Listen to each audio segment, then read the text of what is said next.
ओम गणेशाय नमः। ओम नमः शिवाय।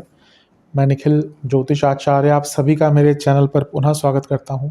आशा करता हूं कि आप सभी स्वस्थ होंगे। महादेव की कृपा आप सभी पर सदैव बनी रहे। ये वीडियो मेष यानी कि एरीज के लिए बहुत विशेष है, क्योंकि वीडियो है आने वाले सप्ताह के साप्ताहिक राशिफल के बारे में। मेरा जो साप्ताहिक राशिफल होता है वो प्रमुखतः चंद्रमा और उनकी गति पर आधारित होता है। चंद्रमा एक बहुत विशेष ग्रह है। उनकी विशेषता ये है कि बहुत तेज़ भागते हैं।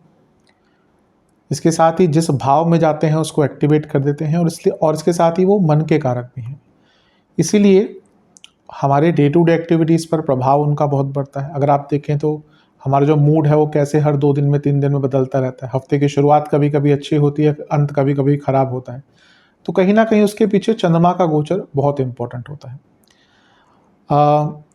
इसलिए साप्ताहिक राशिफल की विशेषता भी बढ़ जाती है। चंद्रमा जिस भी भाव में जाते हैं, जिस भी ग्रह के साथ भी संबंध बनाते हैं, उसको बहुत एक्टिवेट कर देते हैं। तो इन चीज़ों को समझने के लिए साप्ताहिक राशिफल विशेष होता है। ज्योतिष के माध्यम से थोड़ी बहुत गाइडेंस प्राप्त करने के लिए, इस अनिश्चितता भरे जीवन में एक थोड़ी सी गाइडेंस प्राप्त करने के लिए बहुत विशेष होता है साप्ताहिक राशिफल। यदि आपकी लग्न राशि या चंद्र राशि मेष है, दोनों ही गाइडेंस के लिए इस राशिफल को देख सकते हैं। जहाँ से ज़्यादा सूट करता है, रिलेट करता है, वहाँ से देखिए। व्यक्तिगत तौर पे मेरा मानना है लग्न राशि से देखेंगे तो अच्छा है। इनकेस नहीं पता आपको अपनी लग्न राशि, तो अपनी चंद्र राशि से भी इसको ऑब्जर्व कर सकते हैं। शुरू करते हैं। चंद्रमा आपके अष्टम भाव में आ जाएंगे। ये ऑलमोस्ट 12 मई के रात को होगा, समवेयर अराउंड, जब ऑलमोस्ट मिडनाइट होने वाली होगी। और वहाँ से लेकर 15 मई के दिन के 2 बजे तक चंद्रमा का जो प्रवास है वो यहीं पर रहेगा। अष्टम के चंद्रमा थोड़ा सा तंग करते हैं। नीच के भी हो गए तो ये थोड़ा सा और कठिन एक चीज़ दिखती है। यहाँ पे परिवर्तन योग बना हुआ है चंद्रमा और मंगल के बीच में। अब चौथे और अष्टम के बीच में परिवर्तन योग कोई बहुत अच्छा नहीं होता, मानसिक दृष्टिकोण से कहिए, इमोशनल दृष्टिकोण से कहिए। हाँ, क्योंकि मंगल की बात आ गई, चौथे घर की बात आ गई, तो कोई पैतृक संपत्ति का काम अटक रहा था, कंस्ट्रक्शन स्टार्ट करना चाहते थे, बेचना चाहते थे, कोई कॉम्प्लिकेशन है उसको सॉल्व करना चाहते थे, बहुत अच्छा टाइम है।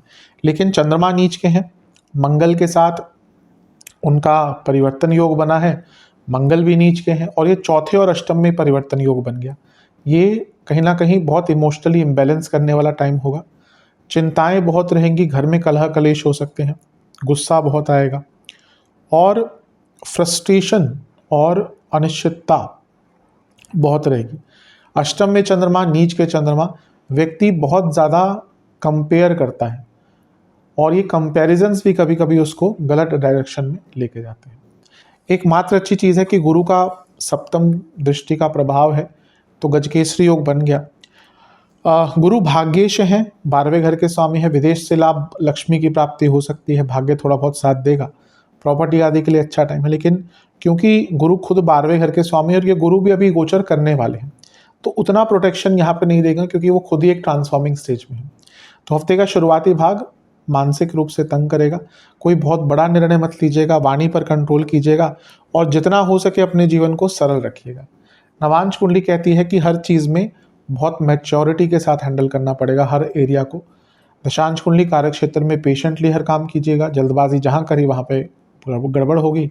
बिजनेस में पैसा बढ़ता हुआ दिख रहा है, कोई प्रॉब्लम है उसको शेयर कीजिए, हो सकता है आप खुद सॉल्व नहीं कर पा रहे तो किसी की हेल्प से कर लें। लव लाइफ में ज़्यादा नुक्स मत निकालिएगा, ज़्यादा गलतियाँ मत निकालिएगा। कभी कभी होता है कि पार्टनर सुन लेता है, ये ऐसा टाइम है, कोई छोटी सी भी आपने बात निकाली ना, कमी निकाली, गलती निकाली, बहुत बड़ा उसका रिएक्शन होगा। वैवाहिक जीवन अच्छा नहीं दिख रहा, मन बहुत अशांत सा दिख रहा है, मन बहुत अनिश्चित सा दिख रहा है, और दोनों ही साइड से प्रॉब्लम दिख रही है। मेंटली बहुत एग्जॉस्टेड है।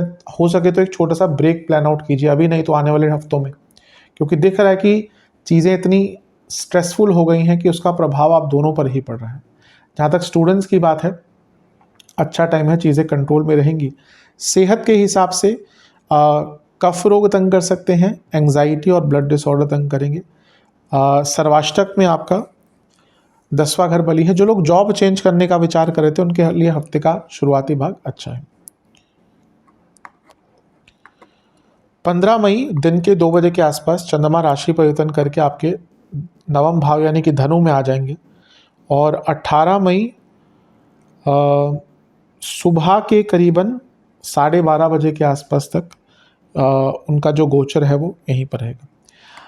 हम 15 तारीख की बात कर रहे हैं, इसी दिन सूर्य का गोचर भी हो जाएगा और इससे एक दिन पहले गुरुदेव का गोचर भी हो चुका होगा।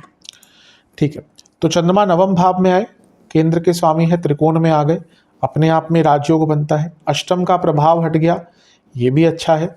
अष्टम का प्रभाव और नीच के चंद्रमा थे, दोनों ही प्रकार से एक शुभता दिख रही है। और गुरु की दृष्टि, ये गुरु जो अभी अभी राशि परिवर्तन करे हैं, तो आप देखेंगे हफ्ते के मध्य भाग में बहुत उत्साह प्राप्त होगा, बहुत नए आइडियाज़ प्राप्त होंगे।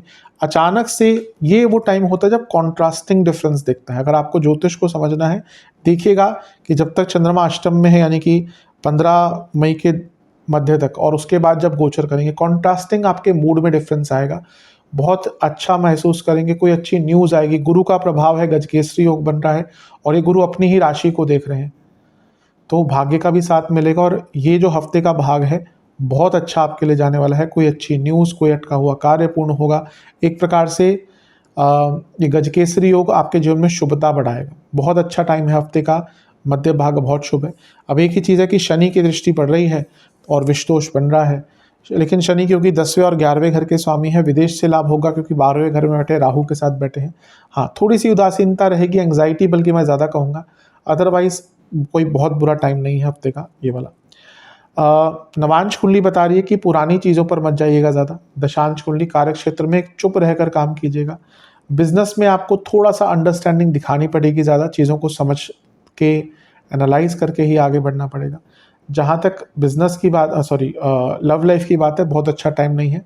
अचानक से छोटी सी बात पर बहुत झगड़े हो सकते हैं। वैवाहिक जीवन में सेम चीज़ दिख रही है, ईगो क्लैशेस दिख रहे हैं। स्टूडेंट्स, आपको थोड़ा और समझना पड़ेगा। कहीं ना कहीं आप बहुत ज़्यादा उत्साह में आके आपको लगता है आपको सब कुछ आ गया, लेकिन फिर भी वो जो समझ है वो थोड़ी सी कम रहती है। इस पर विचार कीजिएगा। सेहत के दृष्टिकोण से जोड़ों का दर्द, इन्फ्लेमेशन, इंडाइजेशन। सर्वाष्टक में आपका लाभ स्थान बली है, जैसा मैंने कहा था, हफ्ते का ये भाग अचानक से कोई बड़ा लाभ दिखाता है। 18 मई करीबन अर्ली मॉर्निंग 0030 के आसपास चंद्रमा का गोचर होगा और वो आपके 10वें भाव यानी कि मकर में प्रवेश कर जाएंगे और सप्ताह के अंत तक उनका प्रवास वहीं पर रहेगा। हाँ, ये हमने 18 तारीख की बात करी। इसी दिन राहु केतु का गोचर भी हो रहा है। राहु आपके लग्न भाव में आ जाएंगे, वहीं केतु आपके सप्तम भाव में आ जाएंगे। खैर, राहु केतु का गोचर जितना मुझे याद है थोड़ा सा लेट होगा, लेकिन दर्शा देता हूँ ताकि कोई ज़्यादा प्रभाव अलग ना दिखे। तो चंद्रमा आपके 10वें घर में आ गए। यहाँ पे फिर से वो राजयोग बना रहे हैं क्योंकि केंद्र का स्वामी केंद्र में है और 10वें से सप्तम के स्वामी हैं, यानी कि रिकॉग्निशन दिखाते हैं। और यहाँ पर मंगल से दृष्ट हैं जो लग्नेश हैं और अष्टमेश यानी कि 10वें से 11वें के स्वामी। तो कार्य क्षेत्र में कुछ बहुत बड़ा लाभ आपको हफ्ते के अंत में हो सकता है। कोई छोटा मोटा सा रिकॉग्निशन, नाम पहचान भी बन सकती है, ये भी बहुत अच्छा है। और क्योंकि चंद्रमा राजयोग बना रहे हैं और उपचे भाव में है, तो जीवन को थोड़ी गति भी प्रदान होगी। यहाँ पे बस एक ही चीज़ है जो थोड़ी सी नेगेटिव है, वो है गुरु से चंद्रमा का अष्टम होना, यानी कि शकट योग। और शकट योग से क्या होता है, चीज़ें डिले होती हैं, महत्वपूर्ण कार्य थोड़े से अटकते हैं। सारे नहीं, कोई महत्वपूर्ण कार्य अटकेगा। तो अपने आप को प्री प्लान्ड वे में अगर आगे लेके जाएंगे तो आपके लिए और भी अच्छा है। मंगल की दृष्टि है, चंद्रमंगल योग बन रहा है। ये अचानक से धन प्राप्ति करवाता है, लेकिन क्योंकि मंगल अष्टमेश भी है और नीच की अवस्था में है, गुस्सा थोड़ा सा ज़्यादा रहेगा, स्पेशली कार्य क्षेत्र में। नवांश कुंडली बता रही है कि जैसे अभी कहा मैंने, गुस्सा और जल्दबाजी, इससे बचेगा। दशांश कुंडली, कार्य क्षेत्र में बहुत लाइटली मत लीजिएगा चीज़ों को, प्रॉब्लम होगी। जहाँ तक बिजनेस की बात है, अपने बिजनेस की स्टेबिलिटी पर काम करने की आवश्यकता है। लव लाइफ के हिसाब से कुछ लोग हैं जो आपका फ़ायदा उठा रहे हैं, उन लोगों को पहचानिए, उनसे दूर हो जाइए। वैवाहिक जीवन, थोड़ी सी उदासीनता दिख रही है, कुछ खराब नहीं है, पर एक जो आनंद होता है जीवन का या वैवाहिक जीवन का, वो थोड़ा गायब दिख रहा है। स्टूडेंट्स को यही कहूँगा कि थोड़ा पार्टिसिपेशन, थोड़ा समय ज़्यादा दीजिए अपने स्टडीज़ को। सेहत के दृष्टिकोण से बीपी की प्रॉब्लम, लोअर बॉडी में प्रॉब्लम, लोअर बैक में दर्द। सर्वाष्टक में आपका फिर से 10वां भाव ही बली है। जो हफ्ते का अंतिम भाग है, कार्य क्षेत्र में कुछ अच्छा आपको देखे जा सकता है। उपाय के स्वरूप में आपको ओम पवन पुत्राय नमः मंत्र का 21 बार जाप करके बजरंग बली को किसी भी 2 प्रकार के फलों का भोग लगाना है। आशा करता हूँ कि वीडियो आपके काम आएगी। चैनल पर नए हैं सब्सक्राइब कीजिए, वीडियो को लाइक कीजिए। मिलता हूँ आप सभी से अगली वीडियो में, तब तक के लिए ओम नमः शिवाय।